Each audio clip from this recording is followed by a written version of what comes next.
Yeah, I'll,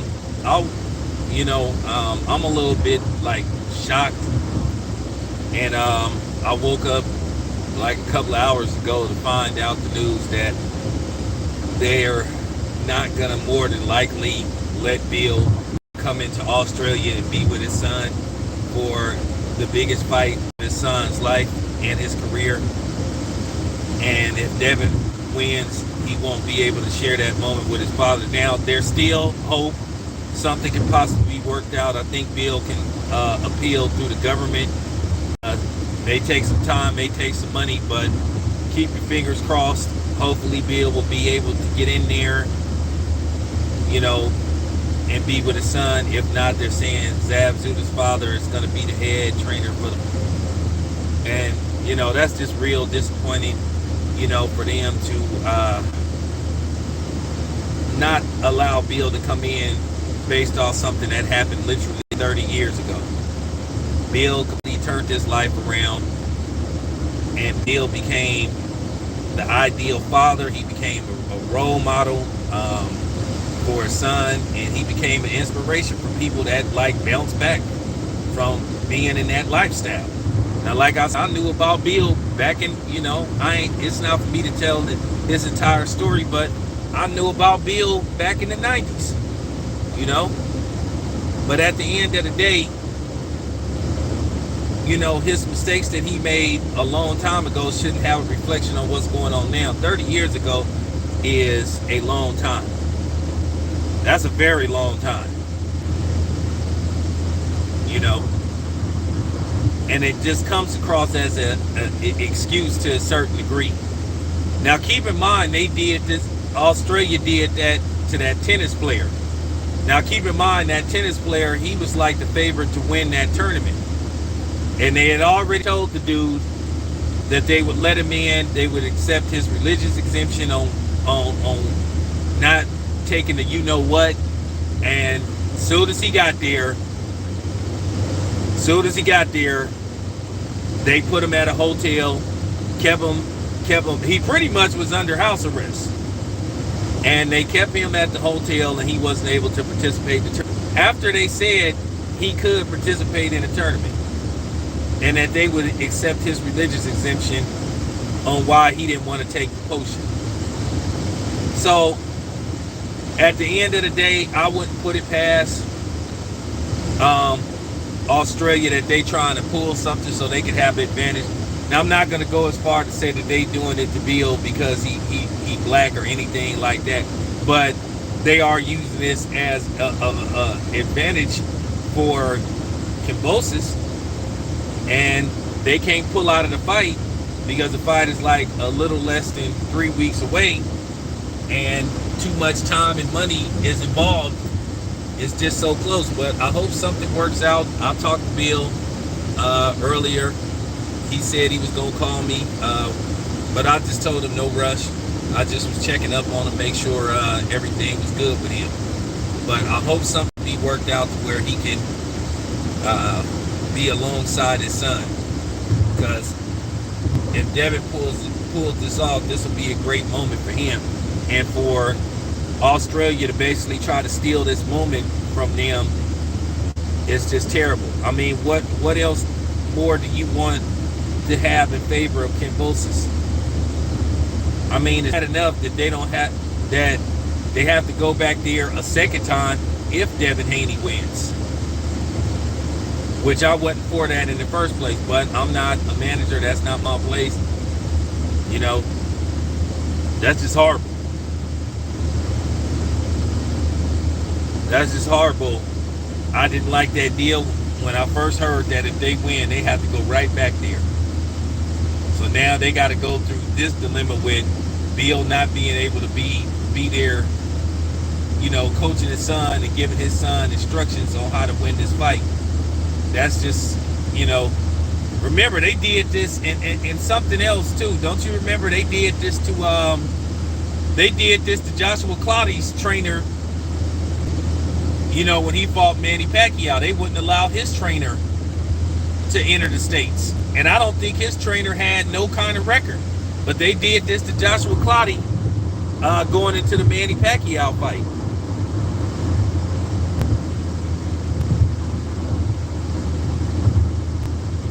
Like I said, how many more advantages do you want to give Kambosos Jr.?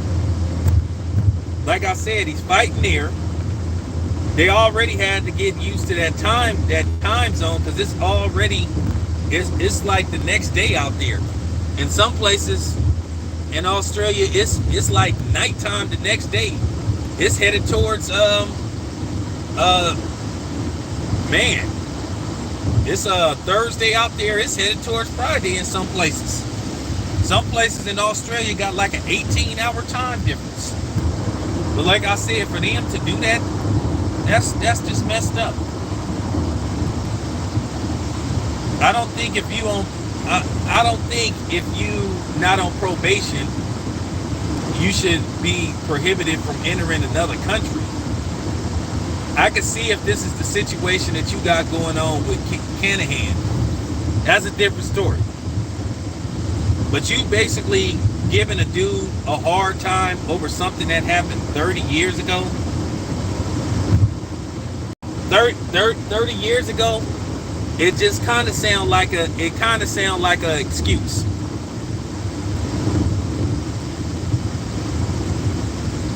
And that's all I'm saying. It sound kind of suspect. And that's the problem that I have. That it seems kind of suspect that they would pull crap.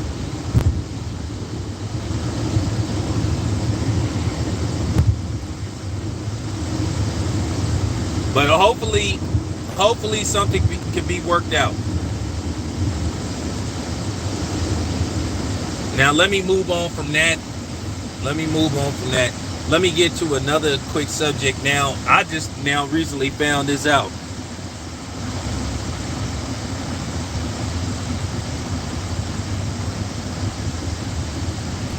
Well, they wouldn't let the tennis player play because, well, first they told him it was okay.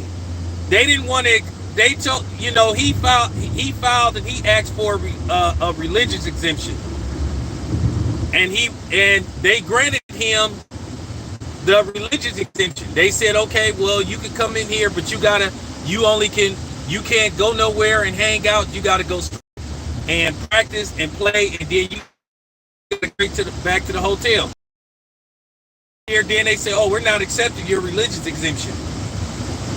So they kind of pulled a whammy on him. That's pretty much what they did.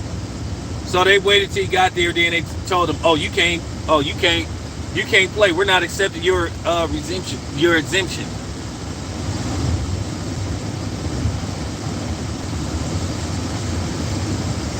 But yeah, I don't like this at all. I don't like this at all. I'm mad about it. I think it's garbage. You talked about something that happened 30 years ago. Literally happened 30 years ago.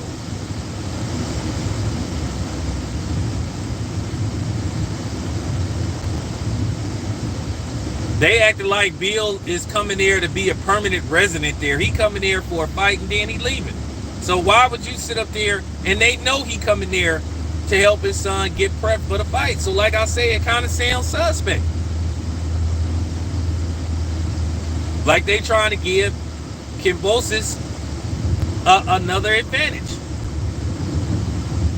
And like I said, they can't pull out of the fight. I mean, if it was me, I might consider pulling my son out of the fight and said, okay, well, we just gonna postpone the fight until we can get this settled.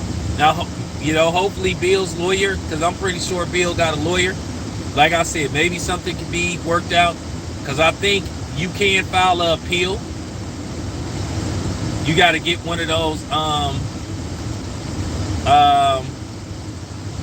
what you call them? You got to get, I know out here they call immigration lawyers type, like those type of lawyers that handle visas and all that stuff. Bill gonna have to probably get one of them kind of lawyers, and they gonna have to file an emergency appeal to where they can see could they still get up in there. But like I said, I hope something gets worked out, because like I said, I don't like the idea of this at all. I'm not happy about this, and I'm really mad about this, because I feel that they trying to pull a whammy on team Haney. And I'm gonna tell you right now, I can't speak for nobody else, and this is just real talk. After we win this fight, I might would be like, okay, we gonna have to go back to the negotiating table. I'm not going back out there. I'm not going back out there. So we might would have to try to figure something out.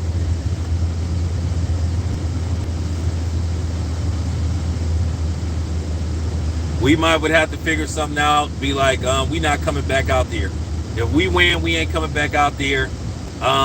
We may have to just pay Kambosos Jr. A $500,000 they bring the fight. After all, they gonna be the winners. Like I said, they shouldn't have had to even agree to that in the first place. But like I said, I'm not telling nobody how to negotiate. I'm just saying I wouldn't have did it. I wouldn't have went for that. And for Lou DiBella to like even put that in the contract, you know, that's just not, that just wasn't cool. Now, let me get to some other news in boxing. All right, so Canelo's numbers, pay-per-view numbers came out. Now, keep in mind, you never exactly get the real pay-per-view number. You never just, in fact, get what these fights did, because you just never know. Now, they were saying that Canelo versus Bivol did, like, at first 600,000. Then it went lower to like 100,000. Now they're saying that it did maybe a little bit in that 295,300 range, or a little bit over. And based off those standards, they're calling that a failure, because it didn't even do 500,000. And this is what I've been saying. It's funny, he said he know those pay-per-view numbers, but I wonder, do he know some other pay-per-view numbers? I'm pretty sure he do. But I've been saying this about pay-per-view numbers. You just never get the real number, because anybody can throw out a number unless you have complete hookup with the cable providers. I'm talking about somebody that's like the higher ups. Unless you got that kind of information, that's the only way you really gonna know what the fight did. You just, at the end of the day, it's just for, presumption.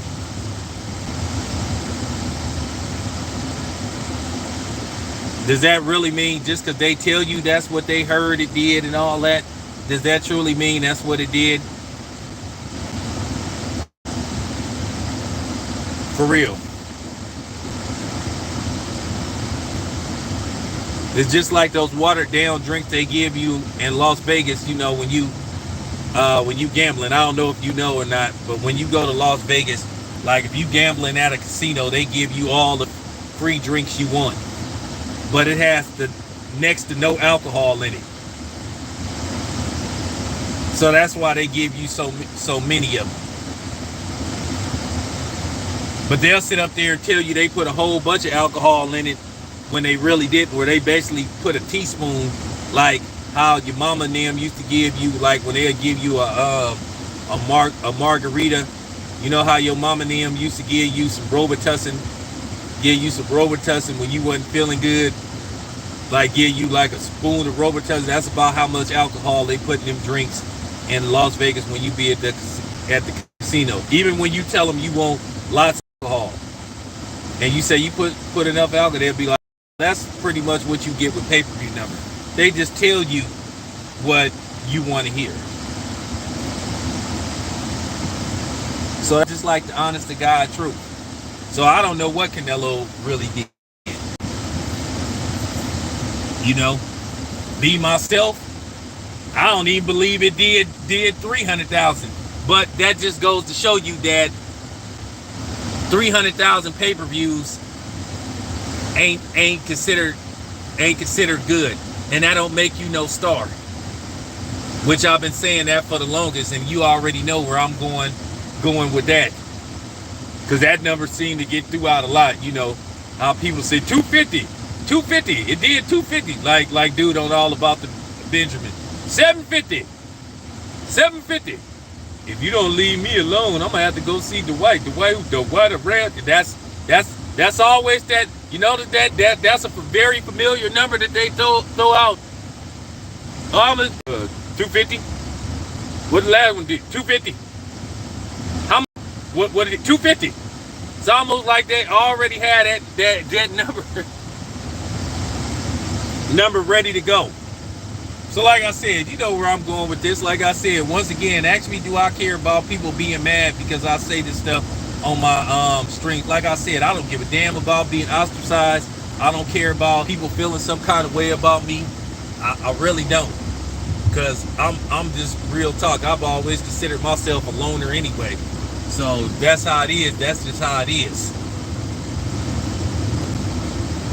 But now we have another fake narrative that's trying to get created by you know, the brigade, by the coat.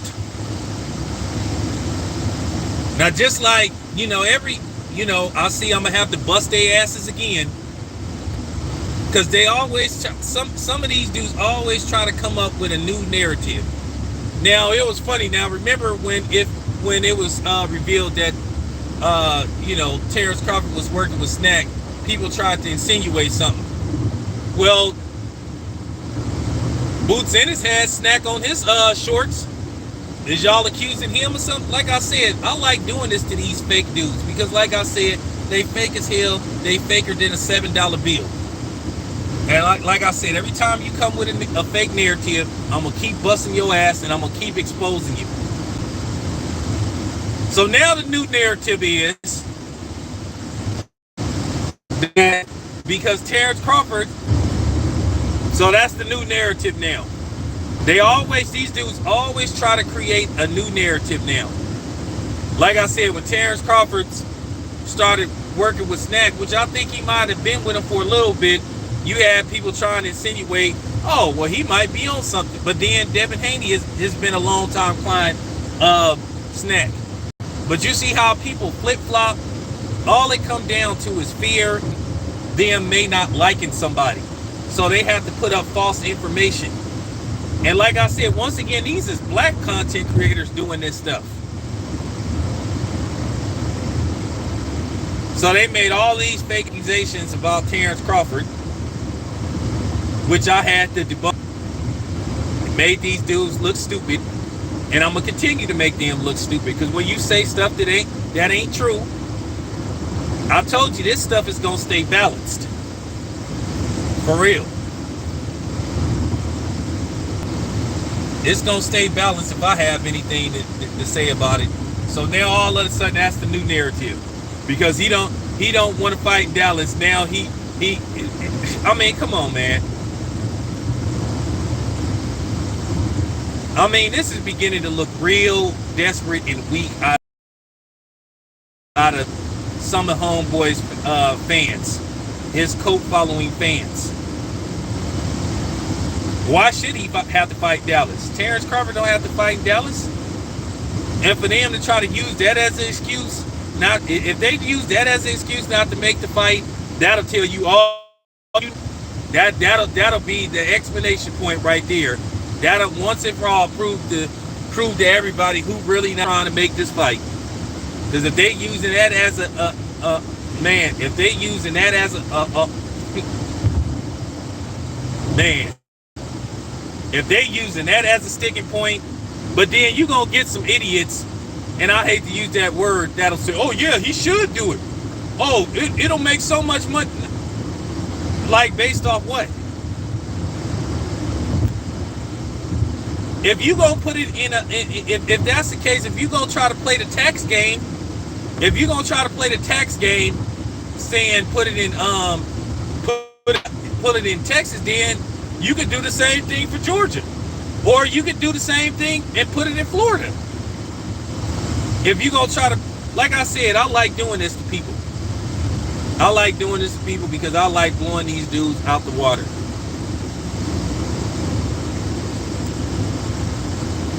So that's the new one now. So that's the new narrative now. But the fight more than likely is going to be in Las Vegas.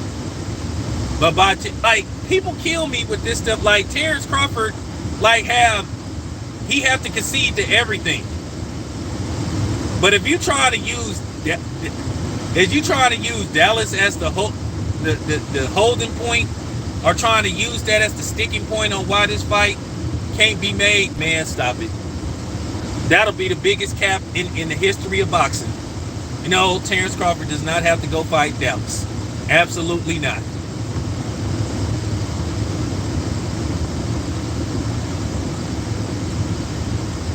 But you gonna get some people that's gonna try to push that narrative, because like I say, they running out of excuses.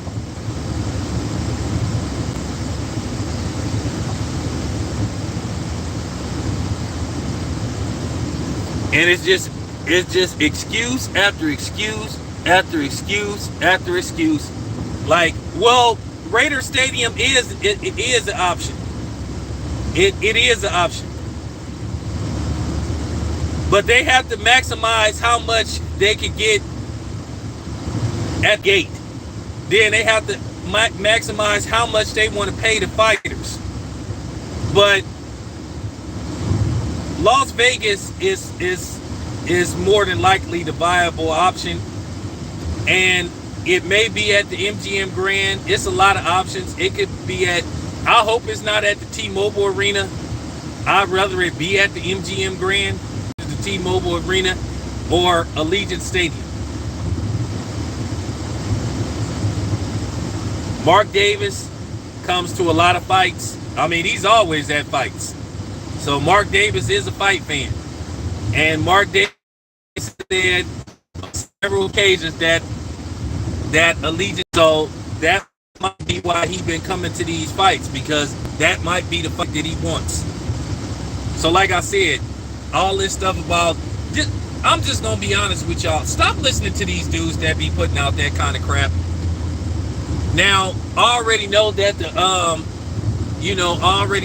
coach is gonna flag this video, because that's what they always do. They listen and they get mad and they gonna flag they gonna thumb down the video, they gonna flag it, they gonna make up a reason to flag it, and I'm gonna win my appeal as usual, like I always do, because I'm not saying nothing that's out of whack. But that's what they do. But that's the new narrative that they're trying to push. Oh, he has to prove himself by fighting in Cal. Like, man, what? Like I said, the biggest problem with this fight getting made is some of these content creators. And I understand if they cool with some of these fighters. I get it.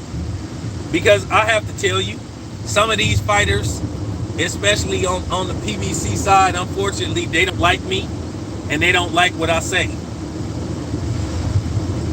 Which to me, I've said nothing outside of boxing.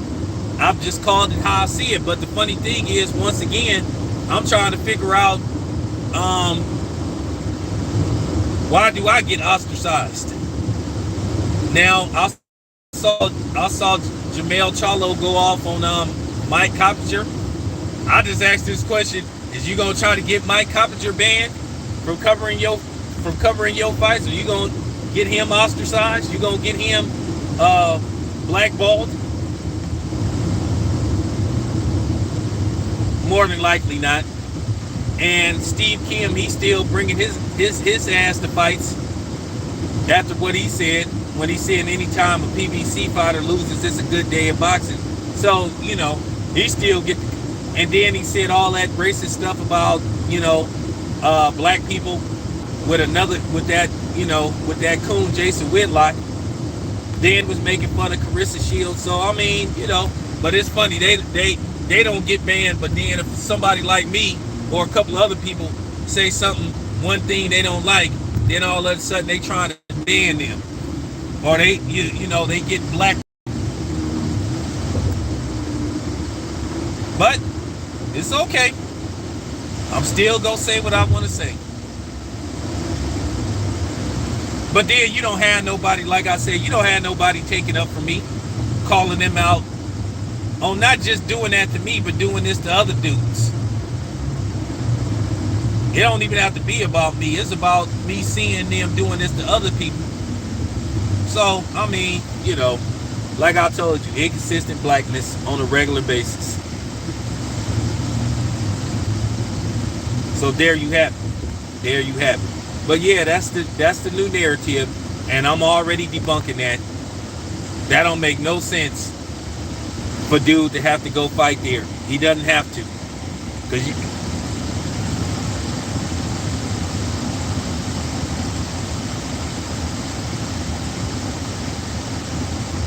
Yeah, a lot of these fighters, it is extremely emotional.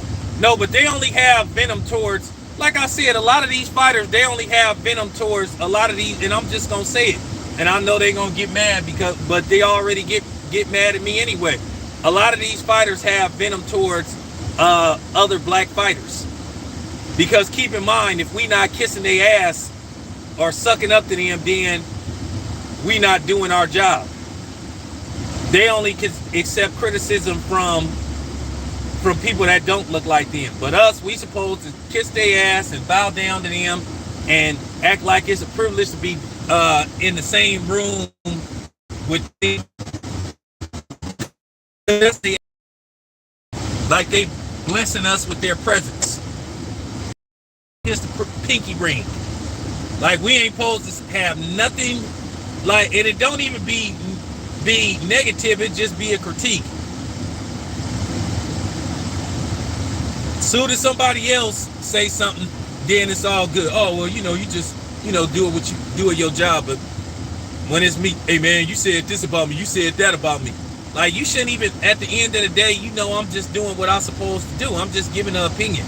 Then they take it to the, oh, well, you ain't never been in the ring. Who cares what you think? Well, obviously you care what I think.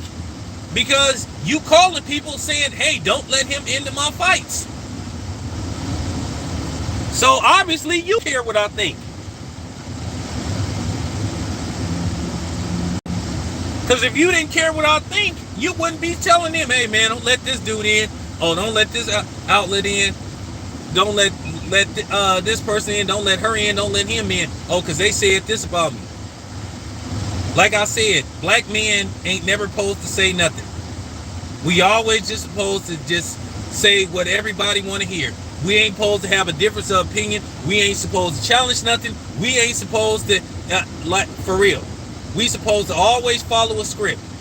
It always comes down to, oh, don't make them mad. Don't make the white man mad. Don't make the non-black man mad. But everybody is allowed to make us mad, right? So as a media person, I'm not allowed to have an opinion on nothing. I got to sit up there and say good things about everybody. Or if I say one little thing, then everybody mad at me. Just like somebody got mad at me because of a video I did, which it wasn't even that bad. I was just basically breaking down something. Then, they call it other people complaining about me when they could have just called me themselves or had somebody call me. So, at the end of the day, I ain't that hard to get in contact with behind the scenes. So I'm just saying, but this is the stuff that you got to go through. So but that's what they do. That's the people for you that's supposed to be so black. That's the organization that's ran by black people. But that's how they treat other blacks. And I'm going to continue to say this. Like I said, prove me wrong. Prove me wrong. As long as I'm sitting up there saying what they want to hear, then it's all good. I can't sit up there and say, hey, this is what happened in the fight. This is why he lost the fight. This is what he need to do in the rematch. Like I said, keep in mind what I'll tell you. The people that give me the most trouble when I try to get interviews be black fighters. I ain't got to say no names. You know who a lot of them are.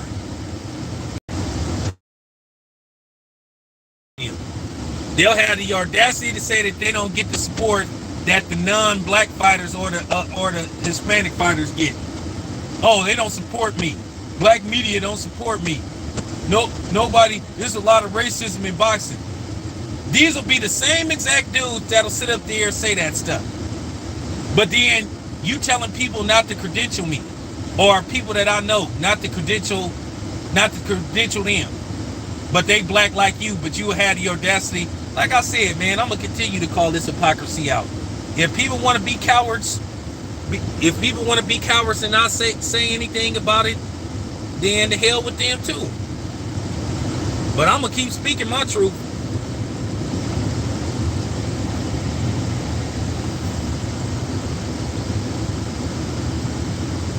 I'm gonna continue to speak my truth, and that's just real talk. But yeah, when I hear some of these people like make videos, like it's a lot of people I unsubscribed to because I already knew what they was all about. I started to see what their agenda was. Like I keep saying, you know who the main culprits is in trying to divide the black community, who've been trying to divide the black community over this Terrence Crawford, Errol Spence thing. But you know who they are. You know who the main culprits is, and I don't have to say their names. But I'll promise you this: go ahead and make a video trying to sneak diss me, or say something about me, because then I'm waiting for the right moment for somebody to say something reckless, so I can basically blow their asses out the water. People seem to forget stuff, or they know it happened, but they trying to make it look like it didn't happen.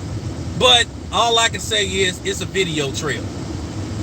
So I double dare one of these dudes to try to pull that black stuff with me, because I will expose them for their super and extreme hypocrisy.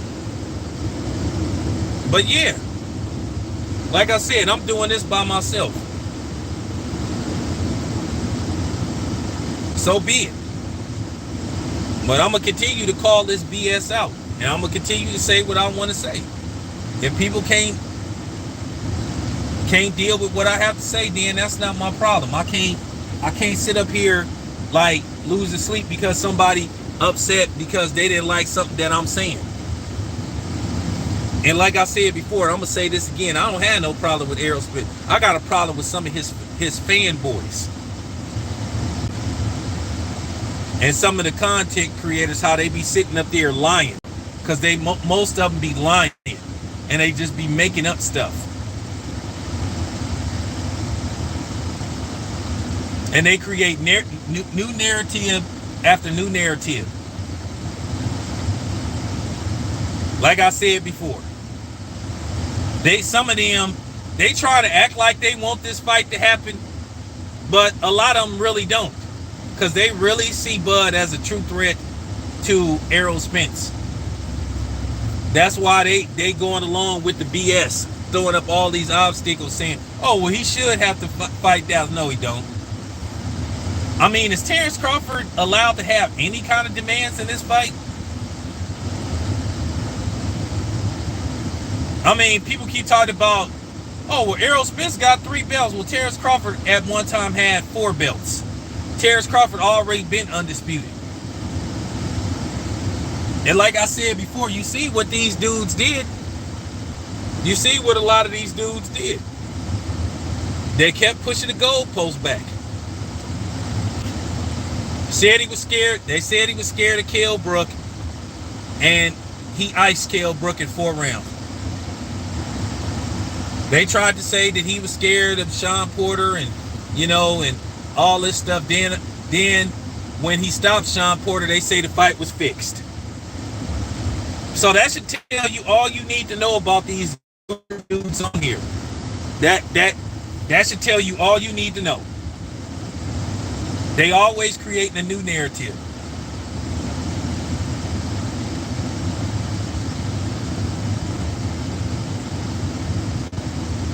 You see, they've been trying to push. It's funny, they say Boots ain't worthy of a fight with Errol Spence, but then they want him to fight Bud so bad. They want him to fight blood first before blood can fight. That just goes to show you how they think. Then they sitting up there saying that the Boots fight was fixed. I mean, come on, man. This is a pattern. This is a pattern, and this keeps going on. And like I said, I'm gonna keep going at these dudes. I'm gonna keep going at these dudes. I ain't gotta say no names. You know who they are. And I'm gonna say this once again. I don't give a damn about nobody having an issue with me. I don't give a damn about nobody being mad at me. One thing about me, I'm always available, and I'm always in the streets. So that's all I got to say, man. I'm out.